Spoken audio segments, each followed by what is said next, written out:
सुप्रभात बच्चों, कैसे हैं आप सब। मैं आपकी हिंदी की अध्यापिका फिर आपके सामने उपस्थित हूँ आपके हिंदी व्याकरण के पाठ 4 शब्द विचार के भाग 2 के साथ। तो चलिए अपना भाग 2 शुरू करते हैं, लेकिन उससे पहले थोड़ा सा रिवीजन करेंगे। भाग 1 में हमने क्या पढ़ा था? शब्द किसे कहते हैं? वर्णों के सार्थक समूह को शब्द कहते हैं, और जब ये शब्द मिल जाते हैं तो वाक्य बनते हैं। लेकिन जब शब्द वाक्य में परिवर्तित हो जाते हैं तो वो वाक्य न रहकर फिर वो पद कहलाता है। ठीक है, शब्द के कितने भेद बताए थे मैंने? 5 भेद। ठीक है, और 5 भेद में हमने 2 भेद पढ़ लिए थे, जिसमें से पहला था उत्पत्ति के आधार पर। उत्पत्ति के आधार पर शब्द के 5 भेद थे: तत्सम शब्द, तद्भव शब्द, देशज शब्द, विदेशी शब्द और संकर शब्द। इसके बाद हमने दूसरा पढ़ा था रचना, व्युत्पत्ति या बनावट के आधार पर शब्द के 3 भेद हैं: रूढ़ शब्द, यौगिक शब्द और योग रूढ़ शब्द। तो चलिए इसके आगे अब हम शुरू करते हैं अपना भाग 2, जिसमें कि शब्द का तीसरा भेद पढ़ेंगे हम। शब्द का तीसरा भेद है आपका अर्थ के आधार पर। अर्थ के आधार पर शब्द के 5 भेद हैं।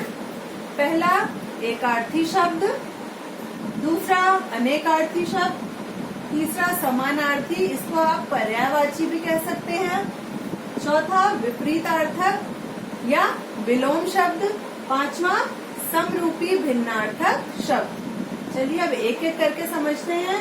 पहला है आपका एकार्थी शब्द। एकार्थी शब्द मतलब वे शब्द जिनका एक ही अर्थ होता है, जिनका एक ही अर्थ निकले वो एकार्थी कहलाते हैं। फिर आपका एकार्थी में अगर हम एग्जाम्पल आपका लें तो एग्जाम्पल में जैसे आप ले लें पेड़।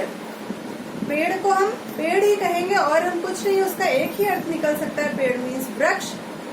ठीक है, इसके बाद आता है आपका अनेकार्थी शब्द। अनेकार्थी मतलब जिसके अनेक अर्थ निकले, ऐसा शब्द जिसके की अनेक अर्थ हो। जैसे आप कह सकते हो पानी। पानी को हम कह सकते हैं अनेकार्थी है। अनेकार्थी में आप देखिए, अनेकार्थी आप ऐसे कह सकते हैं एक ही शब्द के अनेक अर्थ निकले। जैसे अंक, अंक शब्द लिया हमने। अंक मीन्स संख्या भी होती है, जैसे 1 2 3 4 हम अंक लिखते हैं। या हम कहते हैं गोद, अंक मतलब गोद भी होता है। ठीक है, बच्चे को माँ अपनी अंक में लेती है, मतलब गोद में लेती है। ठीक है, तो वो आपका हो गया अनेकार्थी शब्द। तीसरा आपका आता है समानार्थी या पर्यायवाची शब्द। समानार्थी शब्द मतलब जिन शब्दों का समान अर्थ होता है, एक ही अर्थ होता है, जो आप इंग्लिश में पढ़ते हैं सिनोनिम्स, वही आपके समानार्थी हो गए या पर्यायवाची। जैसे अगर हम पानी लें, पानी का हम जल, वारी, नीर कुछ भी लिख सकते हैं। ठीक है, इसके बाद आता है आपका विपरीतार्थक। विपरीतार्थक मतलब विपरीत मीन्स उल्टा। ठीक है, मतलब विलोम शब्द, ये आप सबको पता है, जिनका अर्थ बिल्कुल उल्टा हो। ठीक है, विपरीत हो। जैसे सुख का दुख। ठीक है ना, दिन का रात। समझ आ गया? ठीक है, इसके बाद आता है आपका 5वां भेद है इसका अर्थ के आधार पर। 5वां भेद क्या हो गया? समरूपी भिन्नार्थक शब्द। समरूपी मतलब समान रूप दिखता है, लेकिन भिन्न अर्थक मतलब भिन्न अर्थ होता है, मतलब दिखने में एक जैसे लगते हैं लेकिन अर्थ अलग होता है। ठीक है, जैसे और मीन्स तरफ, किस ओर जाना है, किस तरफ जाना है, दिशा बताने के लिए, है ना। या दूसरा हम और बोल रहे हैं तो वहां पे और आपका किस रूप में आ गया? तथा के लिए। ठीक है, या इसका दूसरा एग्जाम्पल ले सकते हैं हम धरा। धरा मीन्स पृथ्वी और धारा मीन्स प्रवाह, नदी का प्रवाह। ठीक है, नदी की जो धारा बहती है। ठीक है, तो दिखने में लगभग एक जैसे हैं धरा, धारा, सिर्फ आ की मात्रा का अंतर है। समरूपी एक जैसा दिखते हैं लेकिन भिन्न अर्थ होते हैं। ठीक है, इस प्रकार आपके अर्थ के आधार पर 5 भेद हो गए हैं: एकार्थी, अनेकार्थी, समानार्थी, विपरीतार्थक, समरूपी भिन्नार्थक शब्द। ठीक है, इसके बाद हम अपने अगले पार्ट में आते हैं। चौथा प्रकार है व्याकरणिक प्रकार्य के आधार पर। ठीक है, व्याकरणिक प्रकार्य के आधार पर मतलब व्याकरण के आधार पर दो भेद हैं, विकारी और अविकारी।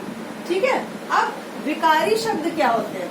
विकारी शब्द वे होते हैं जिनमें लिंग, जिनके रूप में लिंग, वचन, कारक या काल के आधार पर परिवर्तन हो जाता है। जैसे संज्ञा, सर्वनाम, क्रिया और विशेषण, ये इसके 4 भेद हैं विकारी शब्दों के। मतलब जो संज्ञा शब्द होते हैं वो भी विकारी शब्द कहलाए जा सकते हैं। सर्वनाम है, क्रिया है, विशेषण है। ठीक है, इसके बाद व्याकरणिक प्रकार के आधार पर दूसरा भेद है आपका अविकारी शब्द। अविकारी शब्द मतलब ऐसे शब्द जिनके रूप में लिंग, वचन, काल और कारक के आधार पर कोई परिवर्तन नहीं हो सकता है।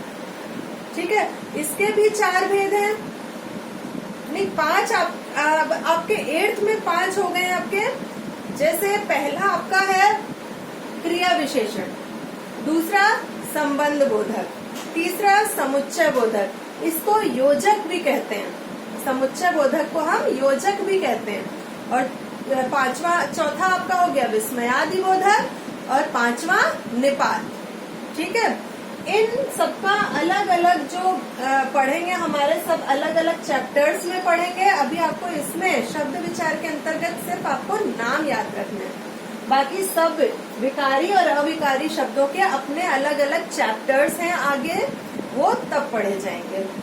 तो हमने व्याकरणिक प्रकार के आधार पर 2 भेद पढ़ लिए, विकारी और अविकारी। विकारी के भी 4 भेद हैं और अविकारी के 5 भेद।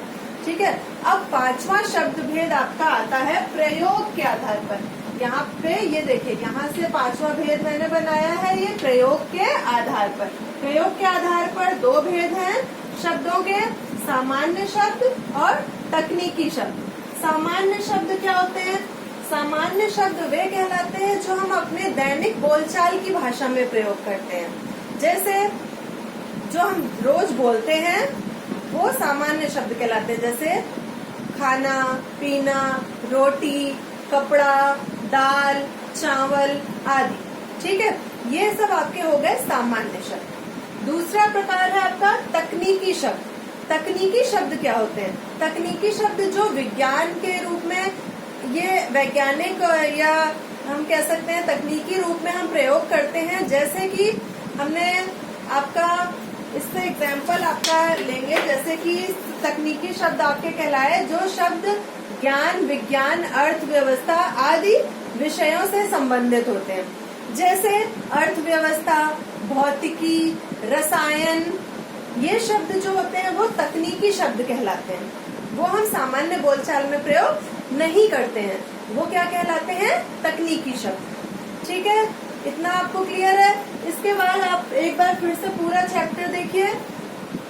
जो शब्द पढ़ा हमने उसके 5 भेद पढ़े हमने उत्पत्ति के आधार पर। उत्पत्ति के आधार पर भी 5 प्रकार थे, तत्सम शब्द, तद्भव शब्द, देशज शब्द, विदेशी शब्द और संकर शब्द। फिर आपका दूसरा आया था रचना, बनावट या व्युत्पत्ति के आधार पर शब्द के 3 भेद थे, रूढ़ शब्द, यौगिक शब्द और योग रूढ़ शब्द। फिर इसके बाद आया आपका अर्थ के आधार पर शब्द के 5 भेद, एक अर्थी शब्द, अनेक अर्थी शब्द और समानार्थी, इसको हम पर्यायवाची कहते हैं, विपरीतार्थक जिसको हम विलोम शब्द कहते हैं, और 5वां समरूपी भिन्नार्थक शब्द। फिर चौथा प्रकार था आपका व्याकरणिक प्रकार के आधार पर शब्द के 2 भेद हैं, विकारी शब्द, अविकारी शब्द। विकारी के भी 4 भेद हैं, संज्ञा, सर्वनाम, क्रिया और विशेषण।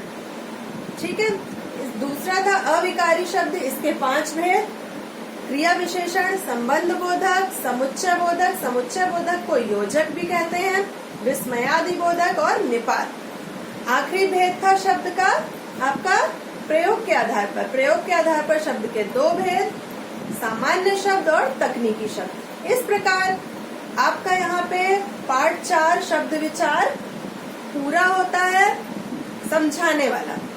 इसके बाद हम अगले भाग में जब पढ़ेंगे तो वो हम क्या पढ़ेंगे? अभ्यास कार्य। तो आपको पूरा मैंने पाठ पढ़ा दिया है। आपका कार्य, गृह कार्य ये है कि अभ्यास कार्य में प्रश्न 1 जो कि आपको सही और गलत बताना है। प्रश्न 1 आपको करना है, रिक्त स्थान प्रश्न 2, ठीक है। प्रश्न 3, प्रश्न 4 और प्रश्न 5, प्रश्न 6। सभी अभ्यास कार्य बहुत सरल है, आपने पिछले साल भी ये पढ़े हैं। ये आप कोशिश करेंगे घर में करने की, फिर मैं भाग 3 में, अगले भाग में आपको ये कराऊंगी, ठीक है। तो आज का हमारा ट्यूटोरियल यहीं तक रहता है, क्लास यहीं पे समाप्त होती है। सब अपना ध्यान रखेंगे और पढ़ाई करते रहेंगे। धन्यवाद।